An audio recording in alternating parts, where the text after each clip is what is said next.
Hoje nós vamos dar continuidade à lição de número 1, que nós começamos ali na semana passada. E por conta da extensão do assunto e do tempo que nós temos, nós decidimos quebrar a lição em duas. Então, na semana passada nós vimos uma parte do assunto e hoje nós vamos ver a segunda e última parte do assunto. Para os irmãos que estavam aqui, que se eu não me engano, eu diria que quase todos, na semana passada nós falamos sobre o quê? Quem sabe? Quem lembra?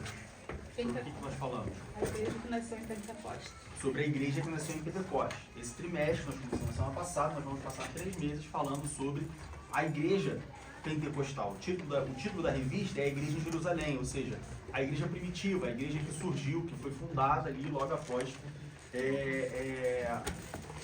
a ressurreição de Jesus Cristo. E aí na semana passada nós vimos sobre essa igreja, sobre a natureza da igreja pentecostal, ou seja, como que a igreja pentecostal, como que a igreja, e quando eu falo igreja pentecostal, não estou falando das denominações pentecostais, tá? Nós estamos falando sobre a igreja, como que a igreja surgiu. E aí nós vimos que a igreja surgiu, ela começou no dia de Pentecostes, 50 dias depois da Páscoa, durante a festa de Pentecostes, os discípulos estavam reunidos numa casa. Nós lemos isso lá no capítulo 2, em Atos capítulo 2, versículos 1 e 2, nós vimos como que surgiu a igreja. E nesse surgimento da igreja, nós identificamos pelo menos 3 bases do surgimento da igreja, ou seja, 3 coisas que fizeram parte e que devem fazer parte da igreja e que fizeram parte principalmente do nascimento da igreja. Alguém sabe dizer quais são essas 3 coisas que nós vimos na semana passada? Ninguém? Então vamos ler Atos capítulo 2. Talvez os irmãos ajudem os irmãos a se lembrarem. Vamos ver Atos capítulo 2 e vamos ler os versos 1, 2 e 3.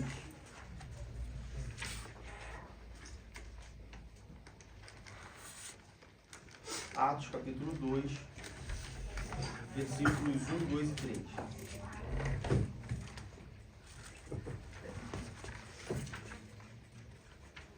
Aleluia.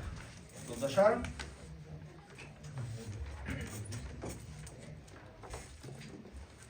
Atos capítulo 2, versículos 1, 2 e 3 diz assim: Cumprindo-se o dia de Pentecostes, estavam todos reunidos no mesmo lugar.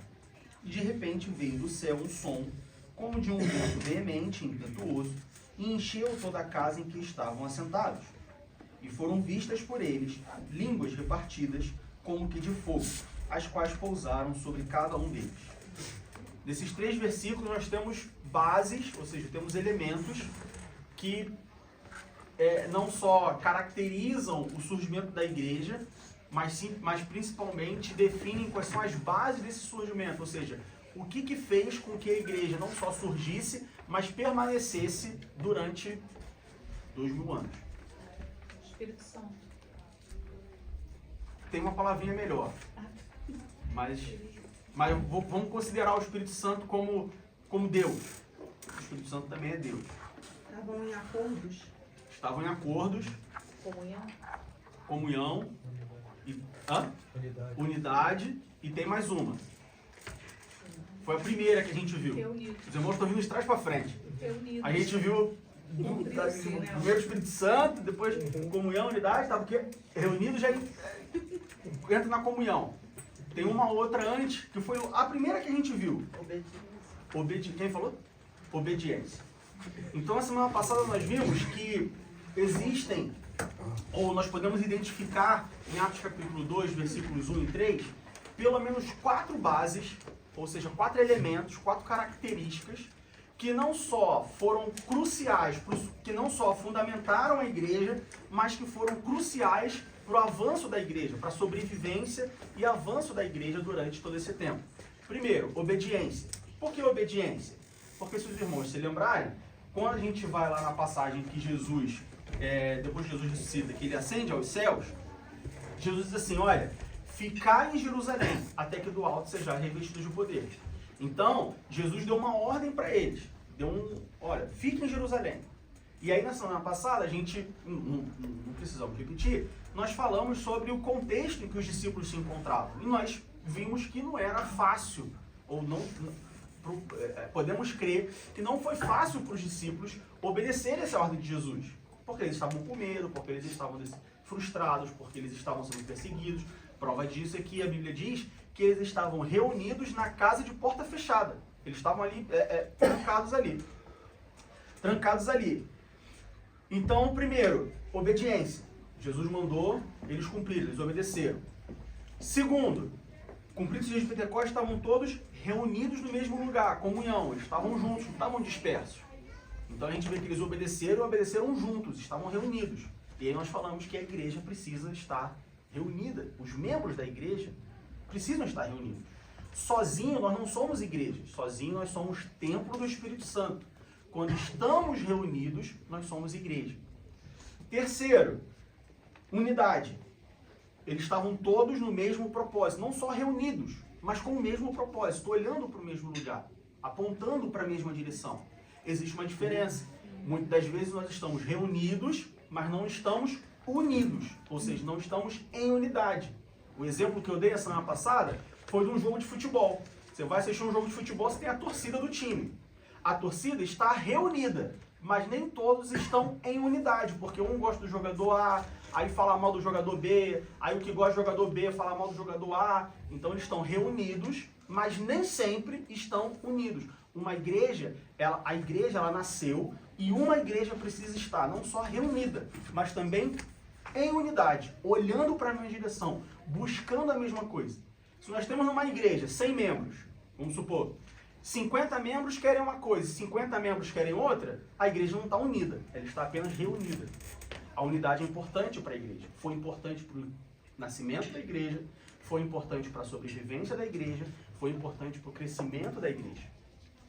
E por fim, no versículo 3, no versículos 2 e 3, nos diz como que aconteceu o dia de Pentecostes. E aí no versículo 2 e 3 diz: e de repente veio do céu um som como de um vento veemente, impetuoso, e encheu toda a casa em que estavam assentados. E foram vistas por eles línguas repartidas como que de fogo, as quais pousaram sobre cada um deles. E aí no versículo 4 continua dizendo que eles foram cheios do Espírito Santo, começaram a falar em línguas e tudo mais. E aí a gente entra no que a irmã Janaína falou, o Espírito Santo, Deus. O que nós vimos aqui, nós falamos aqui na semana passada, é que o que acontece em Atos capítulo 2, versículos 2 e 3, é uma teofania. E o que é uma teofania, Diego? Lá vem você com palavra difícil. Teofania é quando Deus se manifesta de alguma forma. E aí nós vimos lá no Êxodo, lá quando o povo sai do Egito, que Moisés sobe até o Monte Sinai para receber as tábuas, a gente viu que o povo lá de baixo, eles viram trovões, relâmpagos, aquilo era manifestação de Deus. Deus se manifestou através de relâmpagos e trovões. Quando Moisés estava, por exemplo, antes do Êxodo, quando Moisés é chamado por Deus, Moisés fala com Deus numa sarça ardente, ou seja, Deus se revela numa sarça ardente, uma teofania, Deus se manifestando de alguma forma. Aqui em Atos capítulo 2, nos versículos 2 e 3, nós vemos Deus se manifestando de que forma? A descida do Espírito Santo. Hã? A descida do Espírito Santo. Não, de que Através do forma? fogo. Um som. Um som veemente E impetuoso. o vento. Um vento veemente e impetuoso. Línguas repartidas como que de fogo. Essa é a forma como Deus se manifestou para aqueles que estavam reunidos em Atos capítulo 2. E aí, com essa manifestação, fica claro, evidente, ou podemos entender, que quem criou a igreja foi o próprio Deus. Quem criou a igreja não foi Pedro, Tiago, João, quem criou a igreja, não, quem criou a igreja foi Deus. A igreja, ela é de Deus. Ela não é minha, ela é do pastor, ela é do presbítero, não é do diácono, do bispo. Não, a igreja, ela é de Deus. Quem criou a igreja, quem fundou a igreja, foi Deus. Amém? Por que a gente está dando essa volta toda? Por que a gente está, e principalmente repetindo isso? Porque nós precisamos entender e ter bem claro na nossa mente qual é a natureza da igreja pentecostal. E aí, de novo, quando eu falo igreja pentecostal, não estou falando denominação pentecostal, tá? Eu estou falando a igreja que nasceu em Pentecoste. Toda vez que eu falar, porque a igreja é pentecostal, eu estou me referindo à igreja que nasceu no dia de Pentecostes. Logo, é uma igreja pentecostal. A natureza bíblica dessa igreja.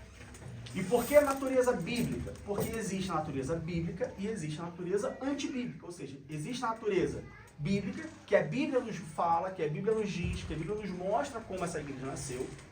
Mas existe, certamente, vocês devem ter ouvido falar algo diferente disso.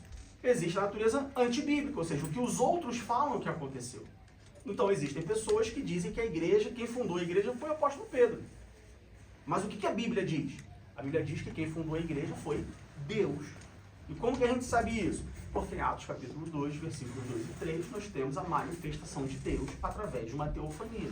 Não aconteceu só aqui, aconteceu em diversos lugares da Bíblia, em diversos momentos da Bíblia, no texto sagrado, nós vemos Deus se manifestando. A igreja nasceu de obediência. Ah, mas nem sempre a igreja nasceu de obediência. Bom, isso pode ser alguma igreja que nasceu, mas não dentro dos preceitos bíblicos. Porque o preceito bíblico para a criação da igreja, obediência. Jesus mandou que eles ficassem em Jerusalém. Eles ficaram em Jerusalém, mesmo diante das adversidades, mesmo diante das dificuldades, mesmo diante da perseguição, mesmo diante do medo, mesmo diante da frustração, eles permaneceram obedientes. Então a gente vê que para uma igreja nascer, para uma igreja surgir, precisa ter obediência. Assim como a união, assim como a unidade. Então, preceitos, bases bíblicas para o nascimento de uma igreja, para o surgimento de uma igreja. Aqui a gente está vendo do ponto de vista universal, ou seja, a igreja que nasceu aqui. Mas a gente pode pegar isso e aplicar para os nossos dias de hoje. Então, poxa, meu irmão, lá do lado da minha casa abriu uma igreja. Vou frequentar essa igreja porque é do lado da minha casa. Hoje demora 1 hora para chegar em casa. No Brasil isso é muito mais comum do que aqui. No Brasil, você tem ruas no Brasil que na mesma rua tem 4 igrejas. Então, poxa, eu vou frequentar uma igreja perto da minha casa. Tudo bem? Ah, bem, você tem que frequentar uma igreja. Aonde você vai frequentar? É claro que a preocupação é que seja uma igreja boa, uma igreja com uma boa doutrina, que seja uma igreja bíblica. Mas você já se perguntou como que essa igreja surgiu? Essa igreja, ela surgiu, ela nasceu, ela foi fundada em cima de obediência, união, unidade e sob a direção de Deus? Ou essa igreja surgiu porque o dono dessa igreja, ou o pastor dessa igreja, entrou em discussão com o pastor antigo e ele queria uma coisa, o outro queria outra, e decidiram se separar para fizeram igual Abraão e Ló. Tem muita igreja que é igual Abraão e Ló. Lembra de Abraão e Ló? Quem lembra de Abraão e Ló?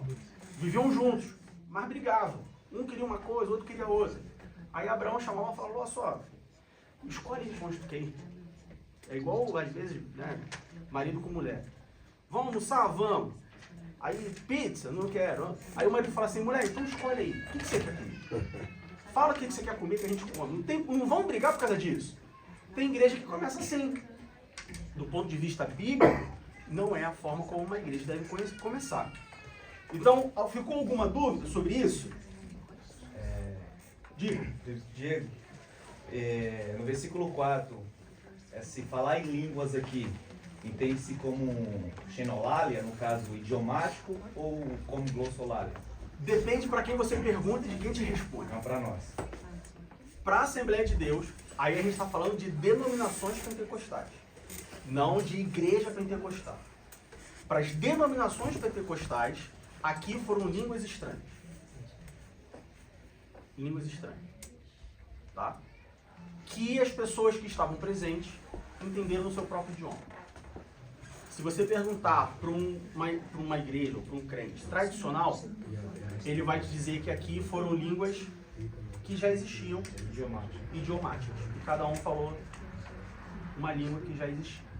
Tá? A interpretação nesse sentido é que quando cada um entendia no seu próprio idioma, Isso. eu creio que a manifestação de Deus fazia com que a própria língua, né, estranha, na manifestação de Deus fazia com que as pessoas que ali estavam presentes, que eram de outras culturas, outras línguas, entendessem realmente o que Deus queria, né?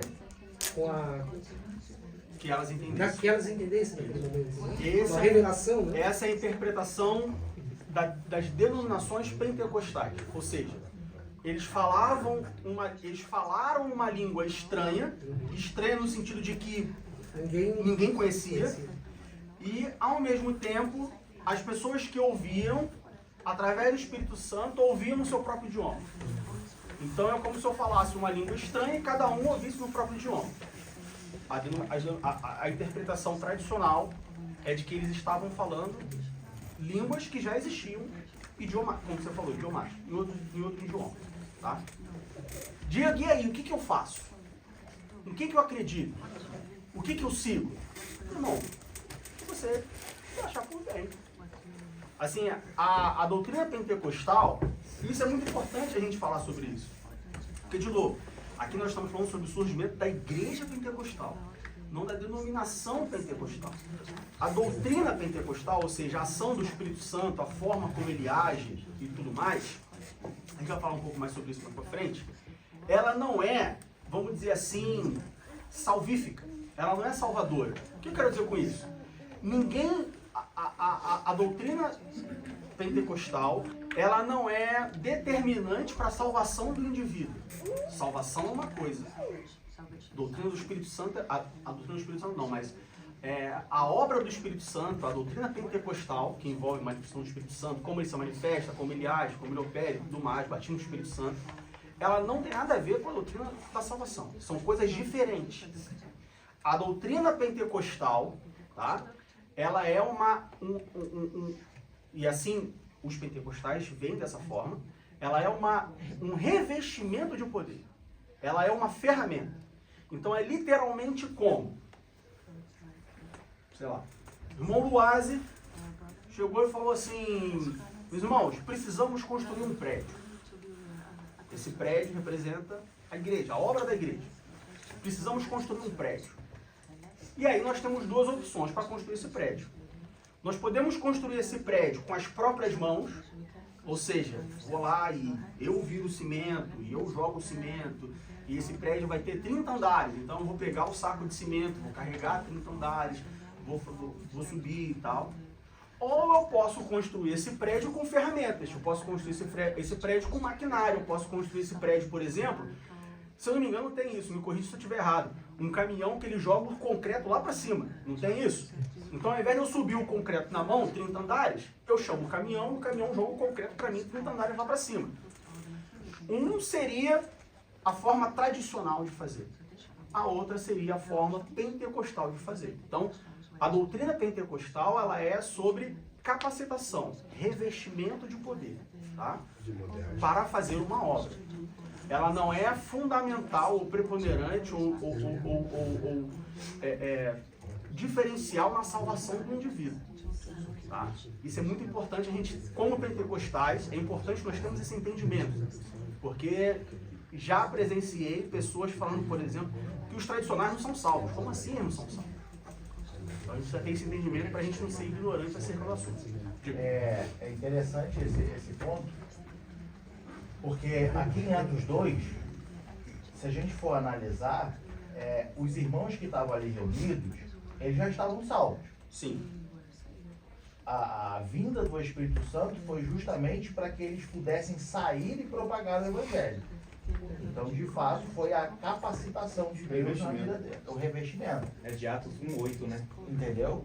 Então, assim, uma coisa é a pessoa estar salva, outra coisa é ela estar capacitada. O que a gente entende também é o seguinte: uma pessoa que está revestida de poder, ela vai ter muito mais motivação para pregar o Evangelho, querer pregar, querer se dedicar, querer fazer.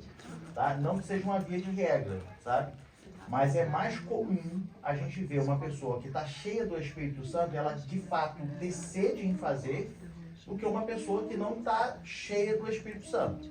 Mas de fato não influencia na salvação. Até porque a gente pode dizer que uma pessoa é cheia do Espírito não pela quantidade de línguas que ela fala ou pela quantidade de revelações que ela tem, mas sim pelo fruto do Espírito na vida dela.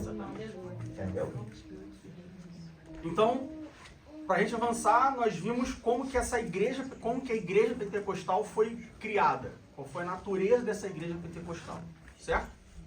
Agora vamos ver qual é o propósito do Pentecoste. Ou seja, nós vimos o evento no qual a igreja pentecostal foi criada. E aí, como uma denominação pentecostal, nós precisamos olhar o lado pentecostal da coisa, né? Então a gente viu como que a igreja pentecostal foi criada. Beleza. E qual o propósito da igreja pentecostal? Por quê? A gente está falando aqui justamente sobre o Pentecostes, né? A ação do Espírito Santo como um revestimento de poder. Atos capítulo 1, versículo 8. Esperar até que do alto seja revestido de poder. Uma capacitação. Qual é o propósito dessa capacitação? Dessa capacitação. Por que isso acontece? Por quê? Para quê? Como? São perguntas que nós devemos fazer. Devemos nos fazer e principalmente buscar resposta. Porque ser revestido de poder parece muito bom. E é muito bom de fato.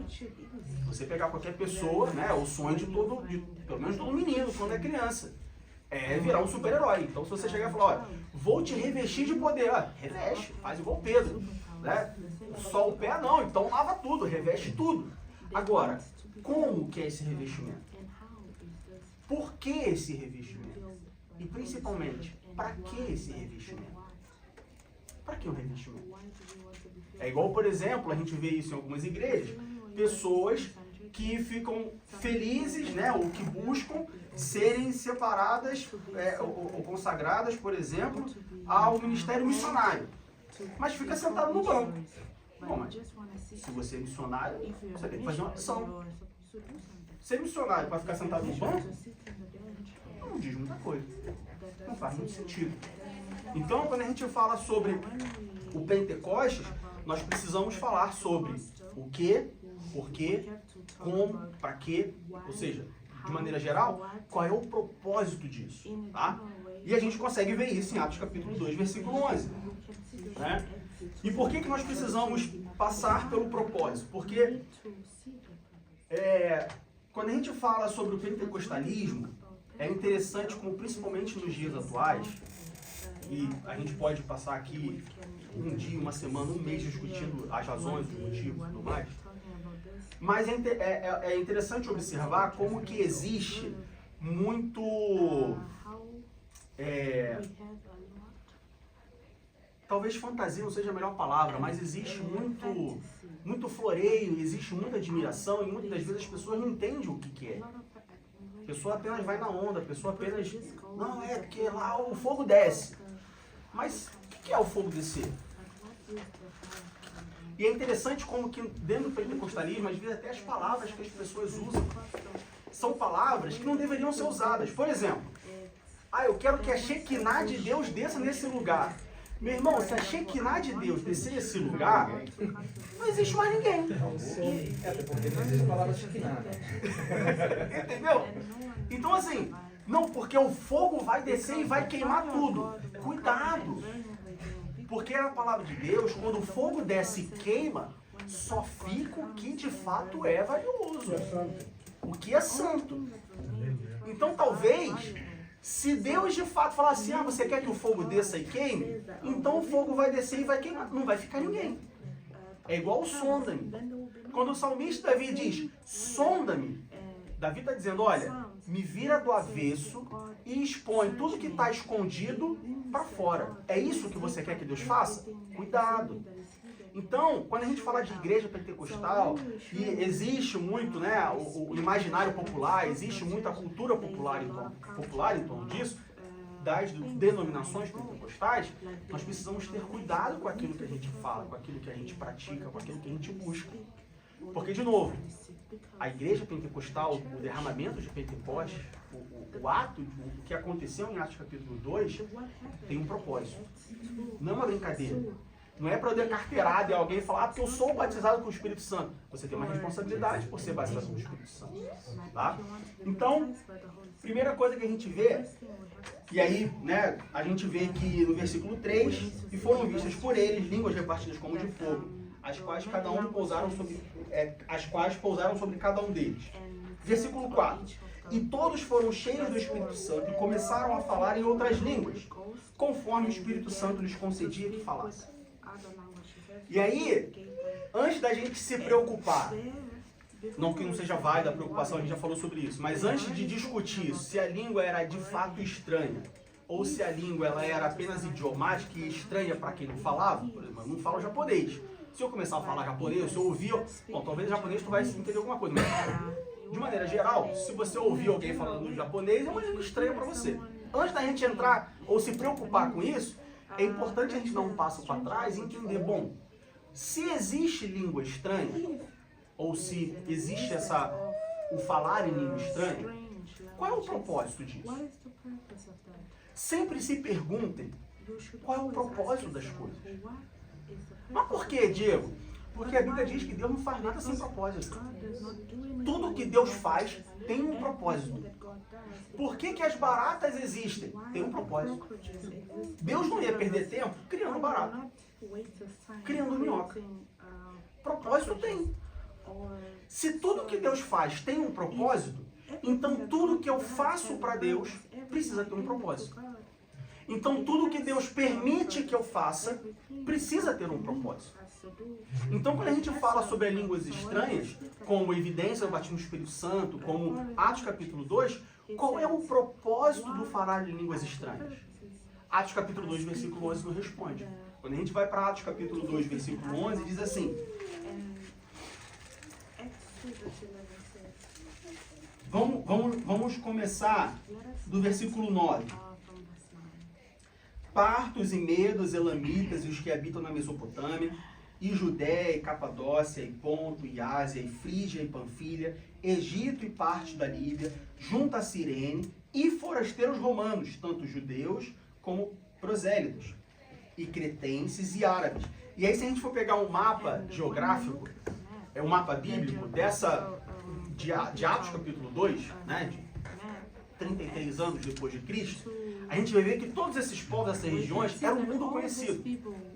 Ah, Diego, mas aqui não está escrito África do Sul, América do Sul, porque não era conhecido. Existia América do Sul, existiam pessoas lá, certamente, mas não era um mundo conhecido. Então aqui, nós estamos vendo em Atos capítulo 2, do verso 9 ao verso 11, que todo mundo conhecido, aconteceu o quê?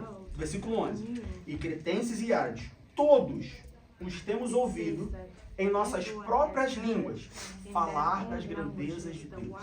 Esse é o propósito da língua estranha. Independente se ela é estranha de fato, espiritual, ou se é idiomática. O propósito é falar das grandezas de Deus. O propósito das línguas estranhas não é eu segregar a igreja e falar assim, porque fulano é mais santo, fulano é menos santo. O propósito das línguas estranhas não é eu dar a carteirada e falar, não, porque eu falo língua estranha. Não, porque eu sou batizado com o Espírito Santo. Não. O propósito é falar das grandezas de Deus. Se for para falar língua estranha e não falar das grandezas de Deus, é melhor ficar calado. E aí, não é o assunto da lição, mas se a gente for para Coríntios, Paulo vai falar, olha, não é para falar todo mundo junto, não é bagunça. É para falar para edificação. Então, se é em voz alta, tem que ter interpretação. Porque se não tiver interpretação, aí é edificação própria. Então os outros não precisam ouvir. É você com você. Então tem em 1 Coríntios, Paulo ele escreve sobre, já que você quer falar, então você tem uma forma de falar, tem uma ordem.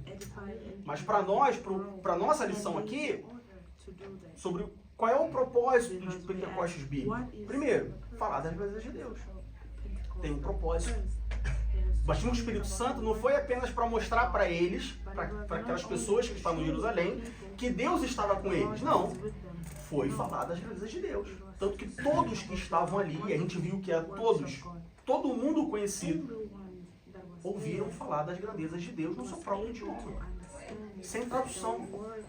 Qual é a importância disso? A gente aqui experimenta isso. Nós temos agora, por exemplo, em português, com alguém traduzindo para o inglês. E por mais que a irmã Ênica seja uma excelente tradutora, alguma coisa se perde, é uma tradução.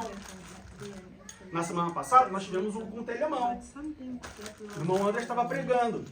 Tinha tradução para o português e tradução para o inglês. Embora os tradutores fossem muito bons, existe perda, porque é uma tradução.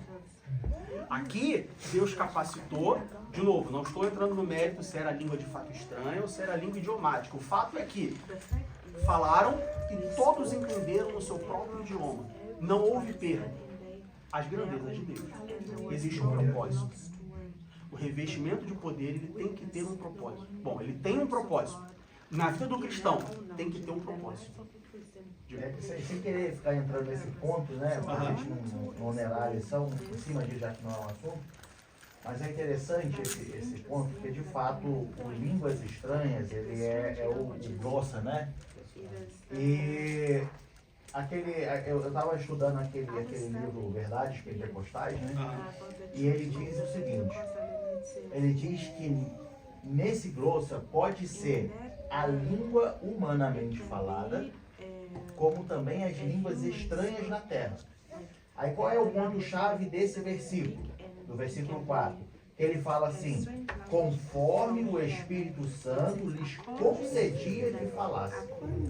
Então, de fato, línguas repartidas como de fogo também se dá a entender que pode ter sido língua humanamente falada, mas como o Espírito Santo lhe concedia que falasse.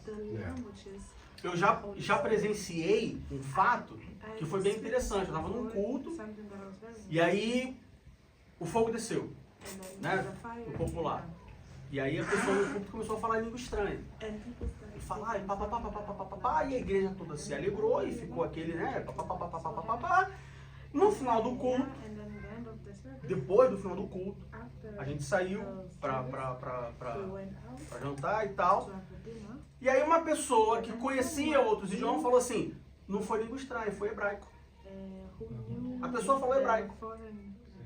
Mas para a igreja era uma língua estranha, porque ninguém falava hebraico, mas tinha uma pessoa que falava hebraico. Falou, não, ele falou hebraico, ele falou isso. E o que a pessoa falou não tinha nada a ver com o culto. Então veja bem, foi uma língua estranha fabricada. Não foi estranho. É como se eu começasse a falar inglês aqui. Eu sou o único que fala inglês. Ninguém fala inglês, eu começo a falar inglês. Seria outras línguas, porém falsas. Porém falsa. Entende? Então tem que ter um propósito. Quando a gente vai para 1 Coríntios, capítulo 14, do verso 13 ao verso 19, o apóstolo Paulo diz assim: pelo que o que fala a língua estranha, ore para que a possa interpretar. Está vendo o propósito? Eu me gloriar de que eu falo língua estranha não quer dizer muita coisa. Porque o apóstolo Paulo diz, olha, o que fala a língua estranha, ore para que possa interpretar. Ore para que possa interpretar. Por quê? Porque se eu orar em língua estranha, o meu espírito ora bem, mas o meu entendimento fica sem fruto. Ela é estranha, fica sem fruto.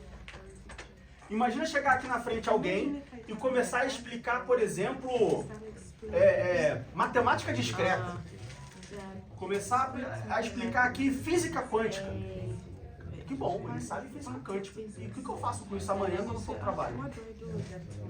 Agora, se a pessoa explicar a física quântica e dizer como você pode aplicar amanhã no seu trabalho, aí foi bom a aula de física quântica.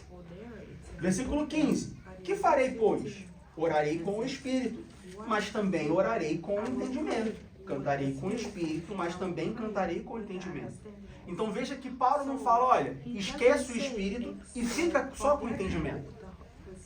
Ou esquece o entendimento e fica só com o Espírito. Ele fala, faz os dois. Não precisa separar. Só faz os dois. O Espírito e o entendimento, não tem problema.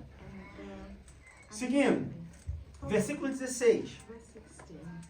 De outra maneira, ou seja, se você não orar com o Espírito, se você orar com o Espírito, mas sem entendimento, cantar com o Espírito, mas sem entendimento, de outra maneira, se tu bendizeres com o Espírito, como dirá o que ocupa o lugar de indouto, o amém, sobre a tua ação de graças, visto que não sabe o que dizes? O que Paulo está falando aqui? Olha só, se você orar com o Espírito, mas sem entendimento, as pessoas que não entenderam, como que elas vão dizer o amém? Ou seja, como que elas vão concordar? Se elas não entendem. Por isso tem que ter interpretação. Versículo 17. Porque realmente tu dás bem as graças, mas o outro não é edificado. E aqui nós temos duas lições nesse versículo 17. Primeiro, aquele que fala em língua estranha, ele tem que dar bem as graças. O que é dar bem as graças? Fazer o bem. Mostrar o bem. Fruto do Espírito.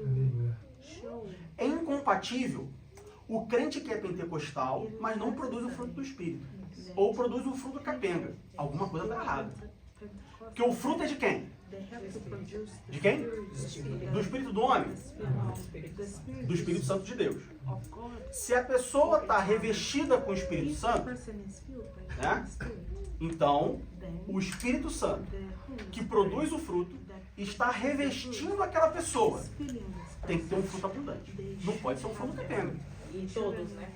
Todos, não só Assim, talvez não todos na mesma intensidade, Mas mas todos pelo não menos não tem como. Não tem como ser alegre e não ter amor. Não tem como. Você pode não ter amor na mesma medida da alegria, mas pelo menos um pouquinho de cada um você tem que ter.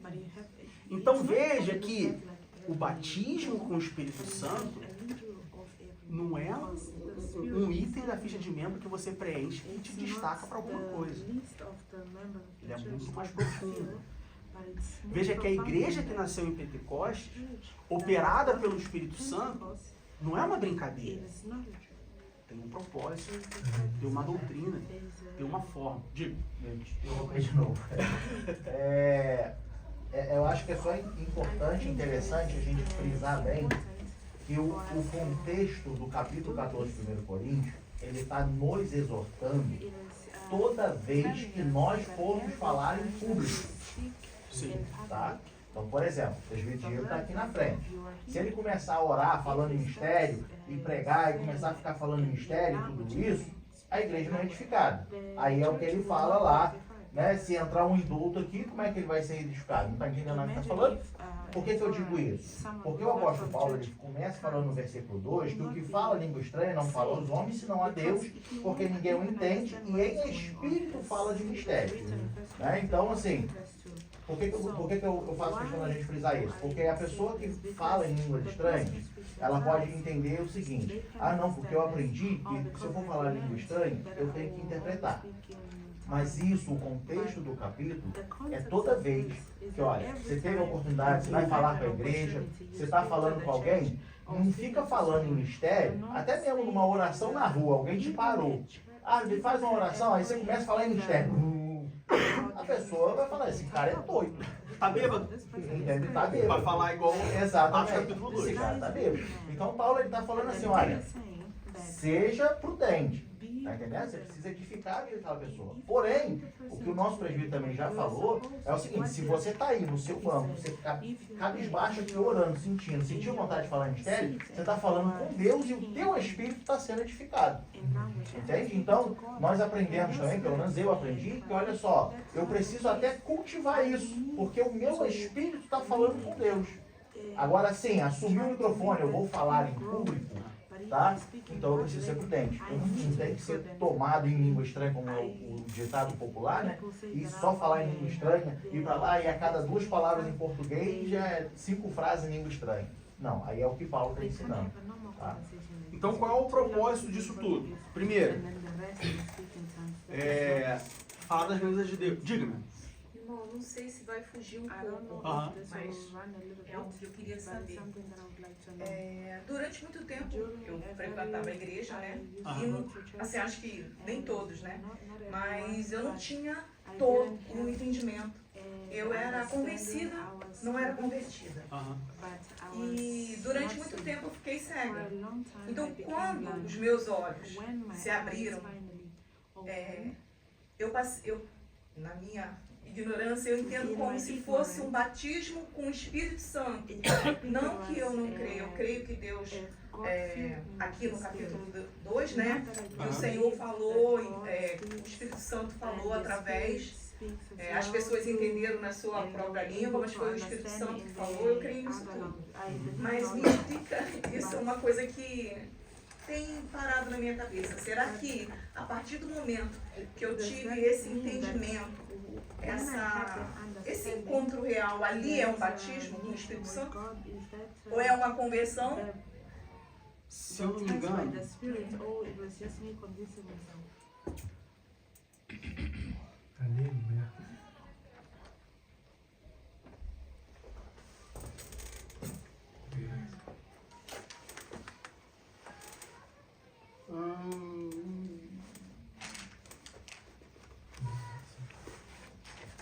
minha igreja ela é tradicional, mas a gente acredita. A gente fala sobre isso. Me dá só uns minutinhos que a gente fala sobre isso, tá? Ela acredita. A gente fala sobre isso. Sobre o batismo no, do e com o Espírito Santo. Né? A gente vai falar sobre isso, tá? Antes da gente falar sobre isso, quais são os propósitos do Pentecoste? Falar das belezas de Deus, dar bem as graças. Quando a gente vai lá para Atos capítulo 10, versículo 46, diz assim: porque os ouviam falar em línguas e magnificar a Deus.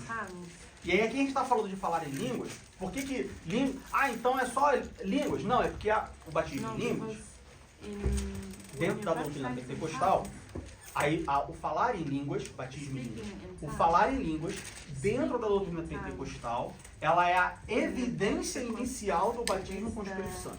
Então, dentro da doutrina pentecostal, é observado que sempre que alguém foi batizado com o Espírito Santo, houve línguas estranhas. A pessoa falou. Então, uma evidência inicial, tá? Do batismo do Espírito Santo. Então, por isso que a gente está usando o falar em línguas. E qual o propósito disso? Então, a gente pode falar em línguas, batismo com o Espírito Santo de maneira total. O derramamento de Pentecostes. Então, Atos capítulo 10, versículo 46, a gente vê que um outro propósito do Pentecostes é magnificar a Deus. Não é magnificar ao homem.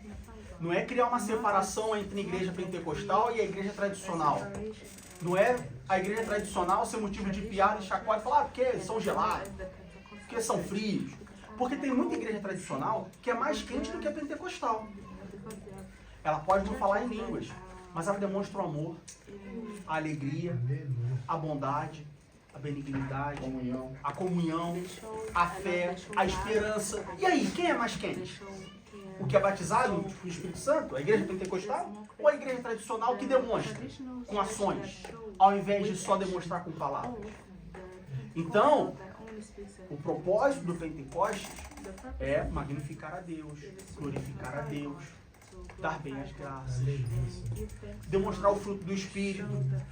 Se é batizado com o Espírito Santo, então tem que demonstrar o fruto do Espírito. Então, o batizado com o Espírito Santo não pode ser um crente, né, fechado, rancoroso, brigão, que briga com todo mundo, que ninguém gosta dele. Mas como pode? Ele não tem o derramamento do Espírito Santo na vida dele? Então, esse é o propósito do Pentecostes bíblico. Acima de tudo, Atos capítulo 1, versículo 8. Nosso irmão Ídolo já citou. Atos capítulo 1, versículo 8.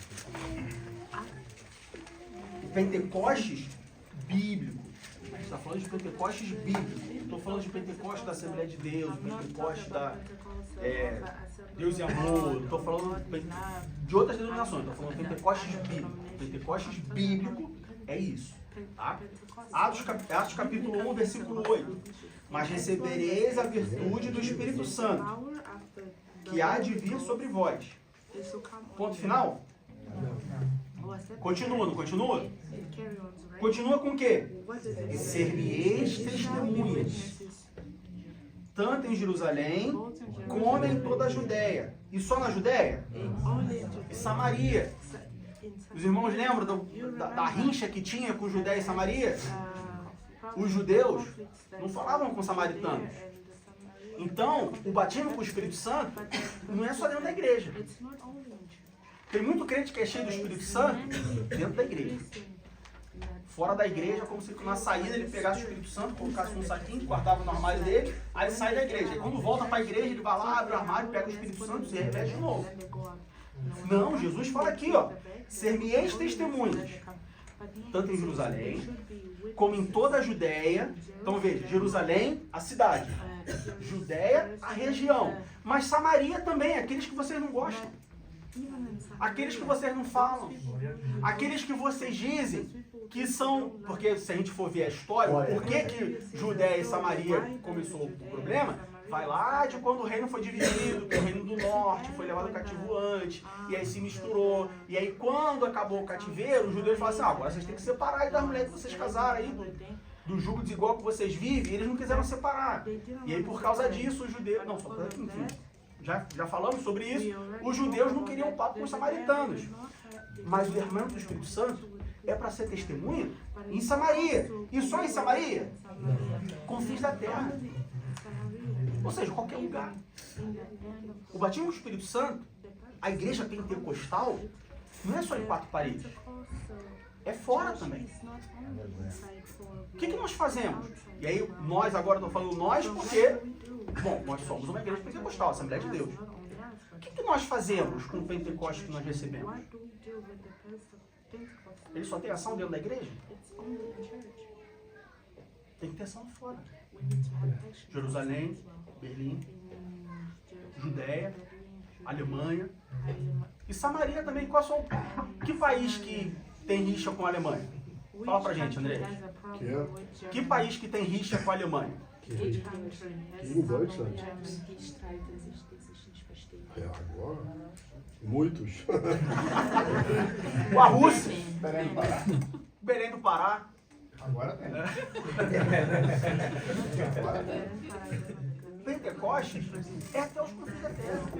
E na semana passada Brasil. Então, o Belém do Pará. Jerusalém, Judéia, Samaria. Confins da terra. Todo mundo tem que ser alcançado, já que é uma igreja pentecostal. Propósitos do Pentecostes bíblico. Só que não são só propósitos. Existem características. Ou seja, entendi quais são os propósitos do Pentecostes, Diego. Estou de acordo. Pentecostes bíblico. Não é o Pentecostes da DM Berlim, não é o Pentecostes do presbítero Diego, do pastor Ivanov. Pentecostes bíblico. O que a Bíblia diz que são os propósitos do Pentecostes? São esses.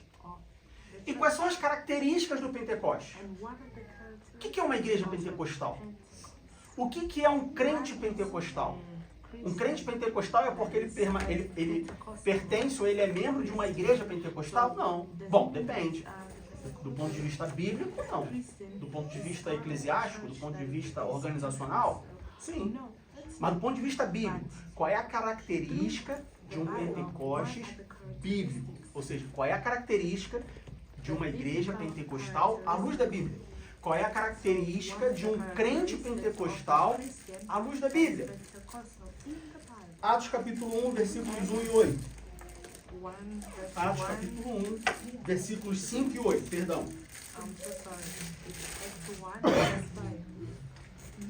Atos capítulo 1, versículos 5 e 8 diz assim: porque na verdade João batizou com água, mas vós sereis batizados com o Espírito Santo, não muito depois destes dias. Versículo 8. Mas recebereis a virtude do Espírito Santo, que há de vir sobre vós, e ser-me-eis testemunhas tanto em Jerusalém, como em toda a Judéia e Samaria e até os confins da terra. Aqui, quando Jesus fala em Atos capítulo 1, versículo 8, Jesus está falando pro ímpio. Deus está falando pro crente, pro salvo. Então, antes de um crente, antes de um cristão ser pentecostal, ele tem que ser cristão. Antes de uma pessoa ser pentecostal, ela tem que ser cristã. Ela tem que ter o brilho de Cristo, ela tem que ter a imagem de Cristo, ela tem que ser seguidora de Cristo. Lembre-se sempre, existem muitos crentes, poucos são cristãos. Crente, como minha mãe dizia, tá aqui, não me deixa mentir sozinho, crente, até o diabo é. Cresci ouvindo isso. Crente, até o diabo é. Como assim, Diego? Ué, crente é quem crê. O diabo, ele crê em Deus. Mas ele não é cristão, porque ele não segue a Cristo. Então, o Pentecostes, a primeira característica do Pentecoste bíblico é que ele é reservado para os cristãos. Antes de eu querer ser batizado com o Espírito Santo, eu preciso ser um cristão. Antes de eu querer ser batizado com o Espírito Santo, como diz em Atos capítulo 1, capítulo 5, capítulo 1, versículo 5, eu preciso ser batizado com água. Eu preciso ser cristão. Batizado com água aqui não necessariamente o batismo com água, tá? Como a celebração e tal, mas cristão. Nascer de novo. Nascer de novo. eu tenho que ser um cristão. Lembre-se que o batismo ele não salva. O batismo é apenas a externalização de algo que já aconteceu dentro. Ninguém se batiza para ser salvo. As pessoas se batizam porque são salvas. Porque elas já nasceram de novo, agora elas querem dizer: ei mundo, nasci de novo. E o meio pelo qual nós fazemos isso é através do batismo. Então, uma das características do Pentecostes bíblico é que ele é para os cristãos. Como que é a vida da pessoa? Essa pessoa é convertida? Essa pessoa, ela realmente nasceu de novo? Essa pessoa, ela dá testemunho de Cristo? Ela segue a Cristo? Ela tem os valores de Cristo? Quando você olha para essa pessoa, você vê Cristo? Ou vê traços de Cristo? Você pode não ver Cristo por inteiro, mas você tem que ver traços. Você tem que ver alguma coisa. Tem que ter alguma coisa de Cristo. Não é cristão? Então tem que ter alguma coisa de Cristo. Pode não ter tudo, mas alguma coisa tem que ter. Senão, alguma coisa está diferente. João capítulo 15, versículo 3. Nós falamos sobre isso alguns domingos atrás. João capítulo 15, versículo 3 diz assim: vós já estáis limpos pela palavra que vos tenho falado. Lembra da passagem lá que nós estudamos sobre o lava-pés? Jesus falou: olha, vocês já estão limpos. Limpos como? Pela palavra. Um crente pentecostal é um crente que está limpo. Limpo pela palavra. Como pode um crente pentecostal não se interessar pela palavra de Deus? Não faz sentido. Como pode um crente pentecostal não querer estudar a Bíblia, não querer ler a Bíblia, não querer se aprofundar na Bíblia? Como pode um crente pentecostal que não quer frequentar um curso de doutrina, por exemplo? Não faz sentido. Alguma coisa está errada. Pelo contrário, um crente pentecostal, ele deveria ter um desejo ainda maior pela palavra de Deus. Conhecer mais a Deus, orar, e tudo que a vida cristã demanda. São características do Pentecostes bíblico. Igreja pentecostal, o fogo desce todo domingo, mas só no domingo. Ah, não tem um culto durante a semana, não tem um culto de doutrina, não tem uma consagração, não tem uma oração, não tem um... É só domingo. Alguma coisa está diferente da Bíblia. Porque o Pentecostes bíblico nos mostra que ele é reservado para aqueles que já foram lavados, que já estão limpos. Limpos em quê? Na palavra. Precisa ter palavra. Senão não é Pentecostes bíblico. Pode ser Pentecostes brasileiro, carioca, paulista, alemão, japonês. Mas bíblico não é. Seguindo. Lucas capítulo 10, versículo 20. Lucas capítulo 10, versículo 20.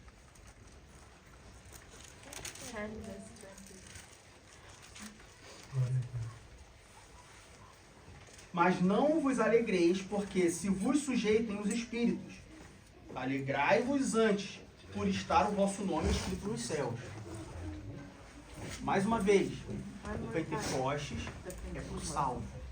Ele não é salvação, mas ele é por salvo. O batismo do Espírito Santo não salva ninguém. Ele é um passo depois, ou uma etapa posterior à salvação. Não confunda Pentecostes com salvação. Existe muito isso, principalmente no meio dos pentecostais. Não, me perdoe se...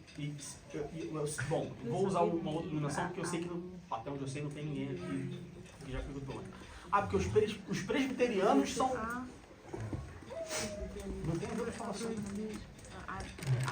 Porque os... sei lá, outra denominação tradicional... Congregacionais. Não, porque eles não tem nada a ver com salvação. Pentecostal, Pentecostes bíblico, é um revestimento do poder, é uma etapa posterior. E não é uma régua para separar um ou outro. Estamos entendidos até aí? Alguma dúvida, alguma pergunta? Mais um ponto. Por favor? Não? Mais uma coisa, a gente entra no assunto que a nossa irmã levantou ali, tá bom? Bom, características do Pentecostes bíblico. Uma outra característica está em Atos capítulo 10, versículos 44 e 46. Atos capítulo 10, versículos 44 e 46.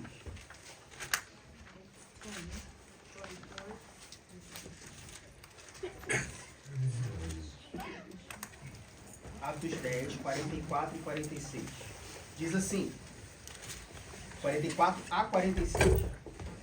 Atos capítulo 10, do 44 ao 46. E dizendo Pedro ainda estas palavras, caiu o Espírito Santo sobre todos os que ouviam a palavra.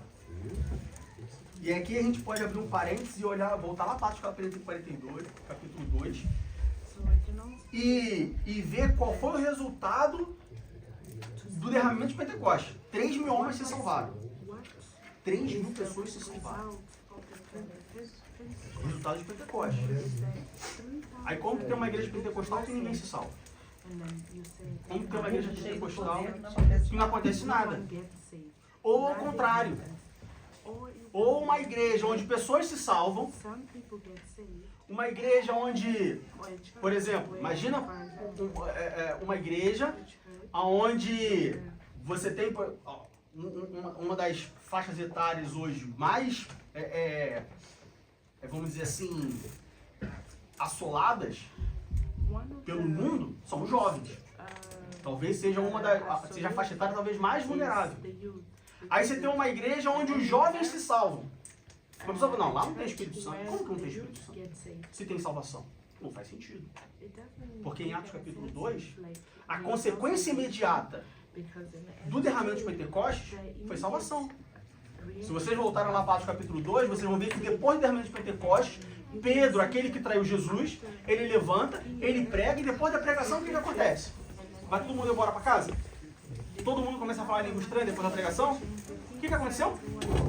É o culto que o pecador faz um pedido para ser confesso, né? Quase 3.000 almas se salvaram. Resultado imediato. Posso fazer um comentário? Pode. Nunca falo, tem crédito. Esse ponto foi o que eu comentei contigo no último domingo. Um dos motivos, como nada na Bíblia é por acaso, um dos motivos de que nós entendemos hoje de que Deus escolheu o dia de Pentecostes para revestir a igreja de poder foi justamente porque Pentecostes também é conhecida como a festa da colheita. Então, no dia de Pentecostes, veio o Espírito Santo para marcar o início da colheita da igreja. E por isso, logo em seguida, Pedro pregando, já vem os primeiros frutos da colheita. 3.000 frutos. É fruto abundante. Poder de Deus. Pentecostes bíblico. Então, Atos capítulo 10, do 44 ao 46, diz assim: e, dizendo Pedro ainda estas palavras, caiu o Espírito Santo sobre todos os que ouviam a palavra. Então, Pedro estava pregando, Pedro estava falando, e depois que ele falou, o Espírito Santo caiu o Espírito Santo sobre todos os que ouviam a palavra. E os fiéis que eram da circuncisão, todos quantos tinham vindo com Pedro, maravilharam-se de que o dom do Espírito Santo se derramasse também sobre os gentios. Porque lembra que existia uma rixa entre os judeus e os gentios? Lembra dessa história? Porque Paulo estava com os gentios, Pedro estava com os judeus.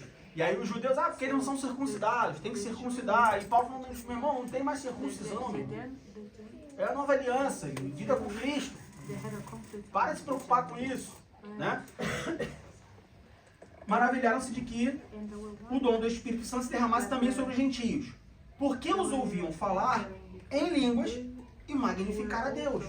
Então, uma outra característica do Pentecostes, uma outra característica sobre ser cheio do Espírito Santo, além de magnificar a Deus, é acabar os preconceitos, é dar testemunho, é a língua estranha ser somente uma não somente uma evidência inicial, mas o batismo com o Espírito Santo continuar gerando frutos, ou seja, não ser uma coisa isolada. Era muito, posso falar porque frequentei muito tempo, mas a igreja lá no Brasil que eu frequentava tinha muito congresso.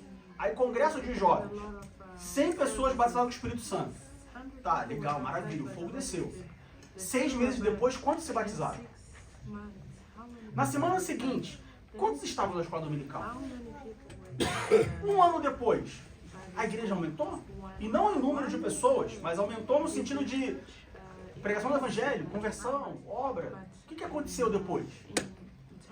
E de novo, o fogo descer e continuar descer, e depois acabar o fogo, não faz muita coisa, não tem muito proveito. Biblicamente falando, o Pentecostes bíblico, ele começa, mas ele é apenas uma evidência inicial. Depois disso, segue as obras e continua gerando. Ele é contínuo, ele é constante. Isso que eu ia perguntar. Quando se é batizado com o Espírito Santo verdadeiramente, existe uma constância depois do batismo. Ou seja, a pessoa vai continuar tendo a sede de buscar e de se render aos pés de Cristo e nascer de novo. Resultados, porque se é só naquele momento, então é emocionalismo. Emocionalismo. O fundo musical, Isso, o pregador que o está pregador ali que falando palavras de aumenta um pouco mais a voz, o fundo musical. Por isso, a música, principalmente, precisamos ter cuidado. Porque não é uma coisa não é da igreja. A música, como um todo, ela tem o poder de mexer com as emoções das pessoas. Fato. Seja na igreja ou fora da igreja. Emocionalismo, cuidado. Às vezes é só a música, é só a melodia, é só a pessoa que está cantando, a pessoa que está falando. Às vezes, não, abre a boca e fala, abre a boca. Mas fala o quê? Fala pra quem? Fala por quê? Não abre a boca e falar. Fica de pé. Fica de pé. É claro, fica de pé. Vamos cantar, vamos ficar de pé, porque como você canta, quando você fica de pé, o diafragma e tal, faz sentido você ficar de pé, mas cuidado com o emocionalismo. Por quê? O Pentecostes bíblico, ele tem uma continuação. Ele tem resultados. Ele continua, ele não é estático, ele não é ali, pronto, acabou, e agora só o que vem na festa da igreja de novo. Não, continua vivendo. O que nós vemos em Atos dos Apóstolos é que a igreja pentecostal bíblica, ela dá resultados, evidências, continuidade, ela avança. Avança e cresce. Amém? Por último, outra característica do Pentecostes bíblico. Romanos capítulo 5, versículo 5. Romanos capítulo 5, versículo 5.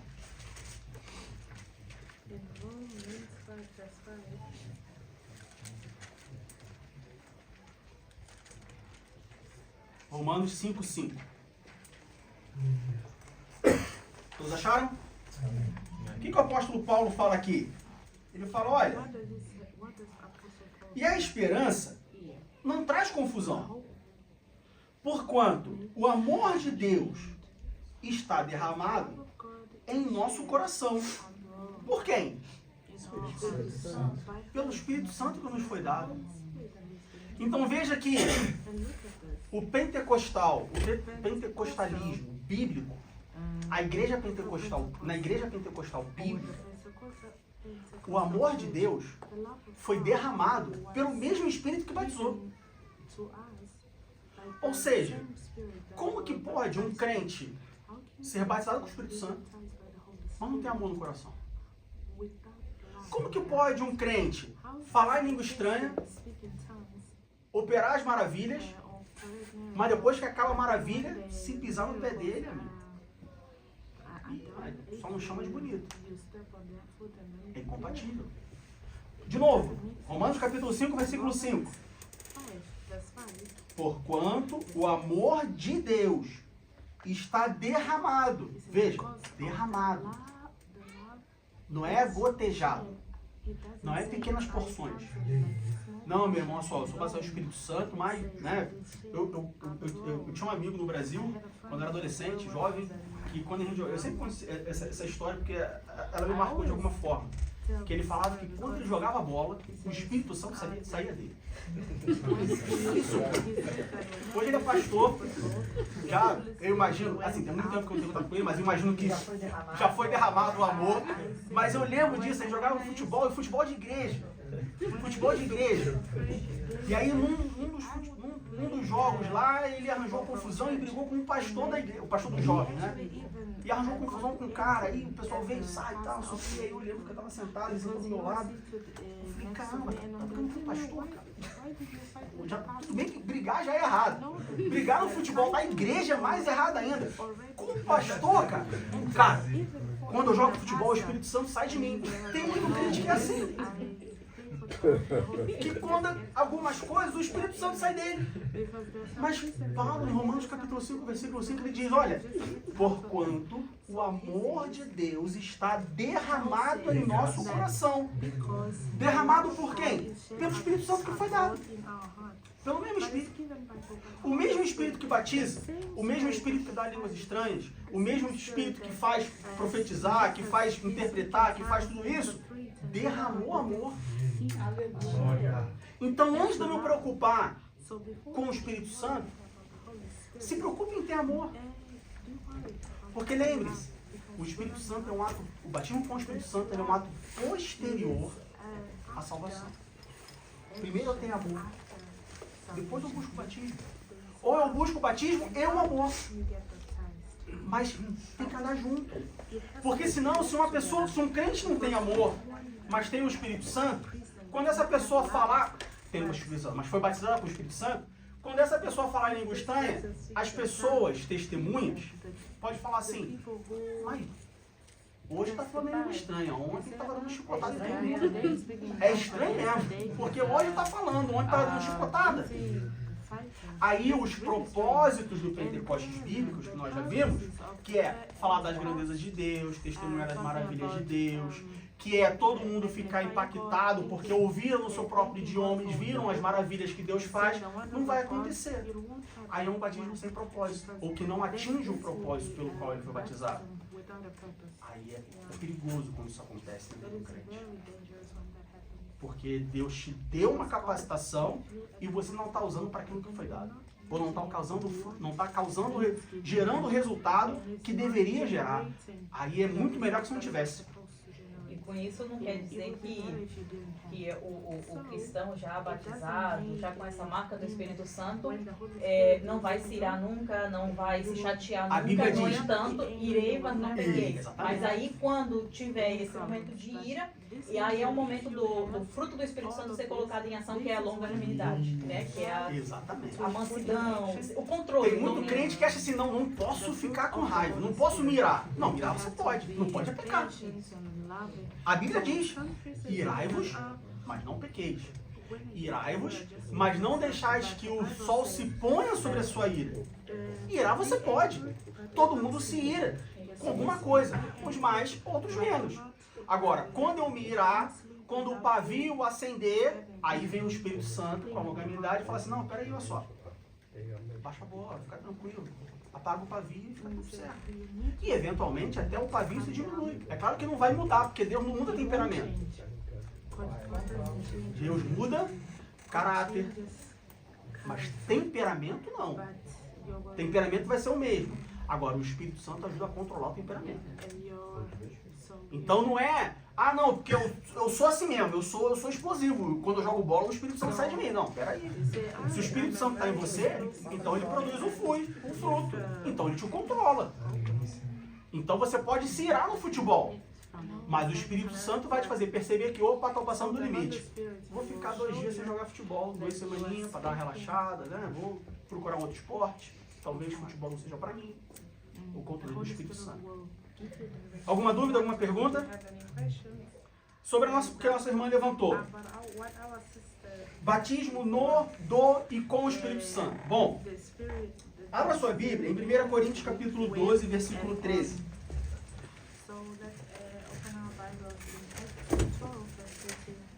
1 Coríntios, capítulo 12, versículo 13.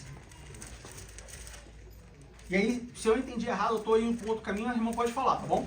Fica à vontade. 1 Coríntios, capítulo 12, versículo 13. Nós vamos ler 4 passagens. Nós vamos ler 1 Coríntios 12, 13, Gálatas 3, 27, Efésios 4, 5, Lucas 24 e Atos, capítulo 1. Vamos usar a Bíblia bastante. Vamos usar bem a Bíblia. 1 Coríntios, capítulo 12, versículo 13, diz assim: pois todos nós fomos batizados em um Espírito. E esse Espírito está com... Logo, significa que todos nós fomos batizados no Espírito Santo. Em um Espírito, né? Em um Espírito, em Espírito Santo. Formando um corpo, quer judeus, quer gregos, quer servos, quer livres, e todos temos bebidos de um só Espírito. Esse Espírito está com E maiúsculo também, não tá? Pois bem. Agora vamos para Gálatas capítulo 3, versículo 27. Gálatas capítulo 3, versículo 27.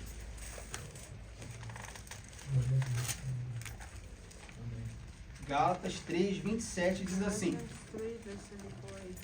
porque todos quantos fostes batizados em Cristo, já vos revestistes de Cristo. Efésios capítulo 4, versículo 5. E depois eu vou passar explicando, né? Mas esses versículos são importantes para a gente entender a diferença um do outro. Efésios capítulo 4, versículo 5.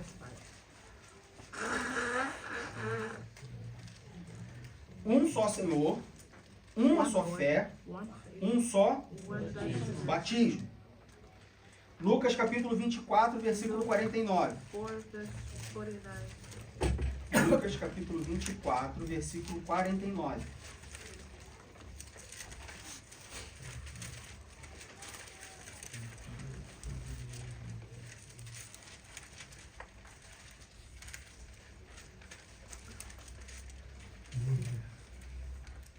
E eis que sobre vós envio a promessa de meu Pai. Ficai, porém, na cidade de Jerusalém, até que do alto sejais... Atos capítulo 2, o batismo com o Espírito Santo. Atos capítulo 1, nós já lemos, vamos ler de novo. Atos capítulo 1, versos 5 e 8.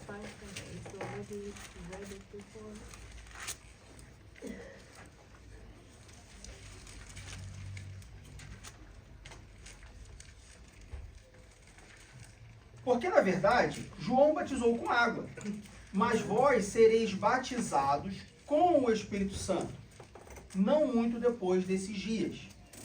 Versículo 8. Mas recebereis a virtude do Espírito Santo, que há de vir sobre vós, e ser-me-eis testemunhas, tanto em Jerusalém, como em toda a Judéia e Samaria, até os confins da terra. Quando nós olhamos para a doutrina pentecostal, quando a gente olha para a Bíblia como um todo, o entendimento é que existem dois tipos de batismo. Tem o batismo no Espírito Santo ou o batismo do Espírito Santo. Um batismo, ele precisa de 3 agentes. Você tem que ter o agente batizador, o agente, a pessoa sendo batizada, ou seja, quem batiza, quem está sendo batizado e o meio pelo qual a pessoa está sendo batizada. O elemento. Então, você tem o batismo no Espírito Santo, ou seja, onde o Espírito Santo é o elemento do batismo. Você tem o batismo do Espírito Santo e você tem o batismo com o Espírito Santo. Tá? Onde o Espírito Santo é o elemento batizador. E você tem o batismo onde o Espírito Santo é o agente, um dos agentes batizadores. E aí a gente precisa... Assim, como eu disse, eu fui nascido e criado numa igreja pentecostal, então assim, eu posso estar falando alguma coisa dos tradicionais, e alguém falar, mas eu vi no YouTube que era diferente. Me perdoe, tá? Mas até onde eu sei, o meu entendimento é que esses dois batismos, onde o Espírito Santo é o agente e o Espírito Santo é o elemento, é o meio pelo qual isso acontece, para os pentecostais, para as denominações pentecostais, eles acontecem em momentos diferentes. Para os tradicionais, eles acontecem no mesmo momento. um batismo, o batismo do Espírito Santo, no sentido do Espírito Santo como agente batizador, como nós lemos lá em 1 Coríntios capítulo 12, versículo 13, Pelo Espírito Santo. pelo Espírito Santo. Coloca lá em 1 Coríntios capítulo 12, versículo 13. Pois todos nós fomos batizados em um Espírito, formando um corpo, quer judeus, quer gregos, quer servos, quer livres, e todos temos bebido de um Espírito. Esse batismo é o batismo que acontece quando nós nos convertemos. É o batismo pelo qual nós agora somos enxertados na videira que é Cristo. É o batismo pelo qual nós agora... Não é o batismo com águas, tá? É o batismo quando eu confesso os meus pecados, como a irmã falou, quando eu me converto. Né? A irmã falou que antes a senhora era convencida e depois a senhora passou convertida. Essa conversão é o batismo em um Espírito. É o batismo onde, pela ação do Espírito Santo, eu agora faço parte do corpo de Cristo. Quer judeus, gregos, servos, livres, ou seja, agora você é uma coisa só. Faz parte de um corpo. Tá? Esse é um batismo onde o Espírito Santo é o agente batizador. Ok? O outro batismo é o batismo como o Espírito Santo, ou seja, o Espírito Santo ele é o meio, ele é o elemento. Eu sou batizado no Espírito e não pelo Espírito Santo. Derramamento de poder, revestimento de poder. Atos capítulo 2. As denominações pentecostais, elas entendem que esses dois batismos, eles acontecem de forma separada. Primeiro eu sou convertido e o Espírito Santo me batiza, né, me colocando, me introduzindo no corpo da igreja, tá? E depois, para quem busca, para quem pede, de acordo com o propósito de Deus, nós somos batizados no Espírito Santo, ou com o Espírito Santo. Ou seja, o Espírito Santo é o elemento, ele é o meio pelo qual aquilo acontece, e aí é um revestimento de poder. As igrejas tradicionais, até onde eu sei, de novo, me perdoe se, né, se você ouviu, se não foi isso, mas até onde eu sei, as igrejas tradicionais, elas entendem que os dois acontecem ao mesmo tempo. Então, quando nós somos batizados pelo Espírito Santo, nós também somos batizados com o Espírito Santo. Não no mesmo sentido pentecostal, de falar em língua estranha, de manifestação de poder e tudo mais, mas sim no sentido de ser revestidos para fazer uma obra. E aí, quando eu entro no corpo da igreja, no corpo de Cristo, eu também recebo um revestimento do Espírito Santo que me capacita a fazer a obra. Entende? Mas isso não significa que vai falar em língua estranha e tudo mais, porque as igrejas tradicionais, elas entendem que os dons espirituais, eles foram dados para a igreja primitiva, naquele momento, naquele período, com um propósito específico, que hoje não tem mais essa aplicação, não tem mais essa manifestação dos dons espirituais. Ok? Na minha igreja tem. Na sua igreja tem. Existem igrejas que elas são tradicionais renovadas. 70 anos tem a minha igreja. 70 anos. 70 anos, mas como é que se diz? Ela vai se... Não é se renovar, eu acho que não é nem essa palavra, né? Eu acho que Deus vai trabalhando no coração e tem... Renovada que eu digo é o termo que a gente fala corriqueiro. A nossa igreja é bem grande, Isso. graças a Deus. Ou seja, a gente pode dizer que é uma igreja que ela nasceu de um jeito, mas ao longo da sua história, com a sua experiência, ela vai tomando, né, outro caminho, outro rumo, não no sentido de sair do caminho, mas no sentido de, né, e você vê igrejas que eram fundamentalmente tradicionais, se aproximando ou sendo parecida com as igrejas pentecostais. E a igreja que eu estou falando é uma denominação, tá? Não estou falando igreja universal, né? Não a do reino de Deus, mas a igreja de Cristo. Respondeu a sua pergunta? Tá? Então nós encontramos no texto bíblico essa diferenciação. Batismo com o batismo no, o batismo do. Tá? Acontece na conversão. O outro acontece, dependendo da denominação, da linha que você seguir, posterior para algumas pessoas, tá? Ou para quem buscar, enfim, doutrina pentecostal. Outros acontecem no mesmo momento. Ok? Alguma dúvida, alguma pergunta? Diga. É a linha que não segue. Por exemplo, Batista não sei, não tem batismo no Espírito Santo. Então, Falar pelas línguas não tem. Então, não tem as manifestações do Espírito Santo como nos pentecostais. Até onde eu sei, a Igreja Batista ela entende que no momento da conversão, você é batizado no e com.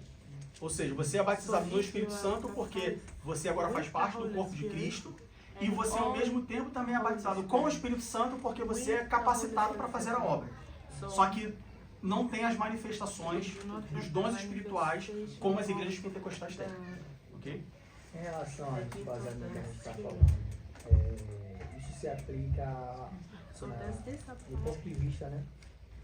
Em relação a isso, acho que é a doutrina dos homens. O quê? Essa questão de crer nos dons espiritual e não crer. Baseado no que vocês estavam falando aí. Por exemplo, a Batista crê nisso, a Pentecostal, a Benjamim crê nisso, a Assembleia de Deus crê nisso. Olha, vou te dar minha opinião pessoal, tá? Não é Bíblia, é opinião pessoal. Eu entendo que existem dois lados.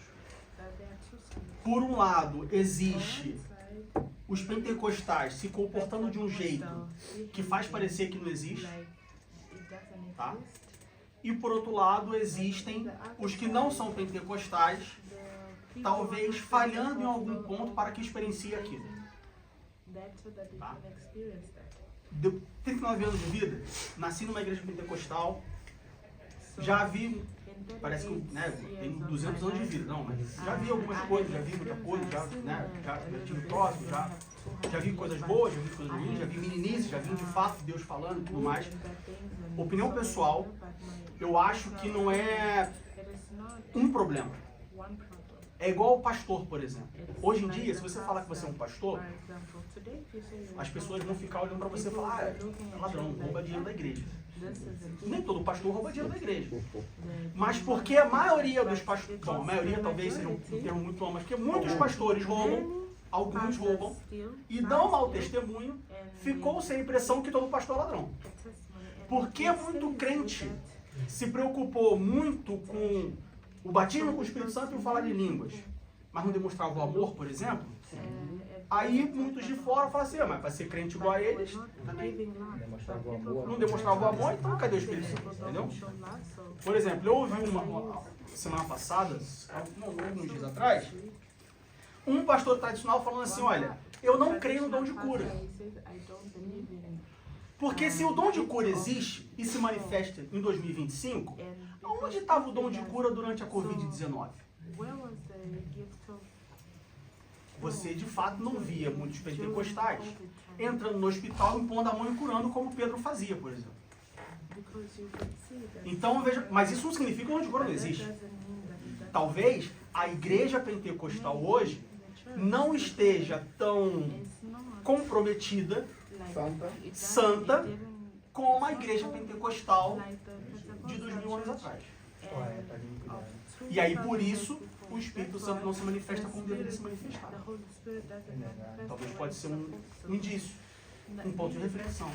Não só como dom de cura, mas também o discernimento Todos os espiritual. outros, isso. Que tem gente falando ali tanta coisa. Exatamente. E pela igreja não ter esse discernimento, acaba acreditando muitas profecias. Então veja que é uma bola de neve, uma coisa atrás outra, uma coisa atrás outra. Porque olha só, o Deus é o mesmo. Temos nos preocupado mais com as coisas do momento, né, desse século, né, do que propriamente o reino dos céus, né? Exatamente. Porque é dele que a gente é revestido. Se preocupando mais com falar do que com exaltar, que seria um objetivo. Estou mais preocupado das pessoas olharem para mim e verem que eu sou um homem santo porque eu falo em línguas estranhas, ao invés de usar, e a gente está pegando esse exemplo só porque a gente falou sobre isso no início da aula, do que pegar as línguas estranhas e usar isso para glorificar o nome de Deus, para magnificar o nome de Deus, para falar das grandezas de Deus, para alcançar Jerusalém, Judéia, Samaria, os confins da terra. Entendeu? Deus conhece o interior. Então assim, é o velho ação e reação, esse é o ponto que você pode. O que esse pastor falou sobre a pandemia, da cura, do dom de cura, lá no Brasil, na nossa igreja, uma irmã de 80 anos que não tinha um pulmão, ela pegou Covid, ficou internada, ficou entubada, saiu e está viva até hoje com saúde. Milagre de Deus. Então houve cura. E não houve cura, é generosidade. Ele falou de cura no sentido que nem acontecia, por exemplo, com Pedro e Tiago, por exemplo, tá andando na rua, e olha só, porque eu tenho, não tenho ouro nem prata, mas eu tenho um de novo, levanta e anda. A sombra curar, dessas manifestações de cura, né, pública, que nem acontecia, sei lá, meu pai pode falar muito mais do que isso, do que eu, mas década de 70, né, cruzada evangelística, no Brasil pelo menos você tinha cruzada evangelística, onde só lotava um estádio. E aí estendia a cadeirante e levantava.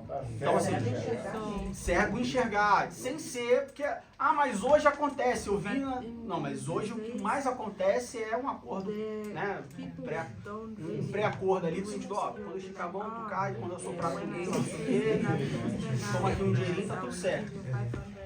Então assim, pra gente encerrar, eu acho que mais importante do que essa discussão é a análise interna de falar assim, por que não acontece comigo?